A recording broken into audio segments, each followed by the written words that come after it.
His reign marked the beginning of one of history's greatest empires and the end of one of its first republics. Was Rome's first emperor a visionary leader who guaranteed his civilization's place in history, or a tyrant who destroyed its core values? Find out in History versus Augustus. Order, order. The defendant today is Gaius Octavius? Gaius Augustus. Julius Caesar. Do we have the wrong guy? No, Your Honor. Gaius Octavius, born in 63 BCE, was the grandnephew of Julius Caesar. He became Gaius Julius Caesar upon being named his great-uncle's adoptive son and heir. And he gained the title Augustus in 27 BCE, when the Senate granted him additional honors. You mean when he established sole authority and became emperor of Rome? Is that bad? Didn't every place have some king or emperor back then? Actually, Your Honor, the Roman people had overthrown their kings centuries before to establish a republic, a government meant to serve the people, not the privilege of a ruling family. And it was Octavius who destroyed this tradition.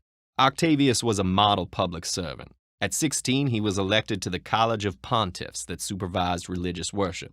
He fought for Rome in Hispania alongside his great-uncle Caesar, and took up the responsibility of avenging Caesar's death when the corrupt oligarchs in the Senate betrayed and murdered him.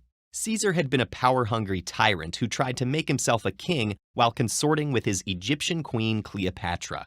After his death, Octavius joined his general Mark Antony in starting a civil war that tore Rome apart, then stabbed his ally in the back to increase his own power. Antony was a fool. He waged a disastrous campaign in Parthia and plotted to turn Roman territories into personal kingdoms for himself and Cleopatra. Isn't that what Caesar had been accused of? Well, So Octavius destroyed Antony for trying to become a king and then became one himself? That's right. You can see the megalomania even in his adopted title, the illustrious one. that was a religious honorific. And Augustus didn't seek power for his own sake. As winner of the Civil War and commander of the most troops, it was his duty to restore law and order to Rome so that other factions didn't continue fighting. He didn't restore the law, he made it subordinate to him. Not true. Augustus worked to restore the Senate's prestige, improved food security for the lower classes, and relinquished control of the army when he resigned his consul post. Mere optics. He used his military influence and personal wealth to stack the Senate in his favor, while retaining the powers of a tribune and the right to celebrate military triumphs. He kept control of provinces with the most legions, and if that wasn't enough, he assumed the consul position twice more to promote his grandchildren. He was clearly trying to establish a dynasty. But what did he do with all that power? Glad you asked, Your Honor. Augustus's accomplishments were almost too many to name. He established consistent taxation for all provinces, ending private exploitation by local tax officials. He personally financed a network of roads and employed couriers so news and troops could travel easily throughout the realm. And it was under Augustus that many of Rome's famous public buildings were constructed. The writers of the time were nearly unanimous in praising his rule. Did the writers have any other choice?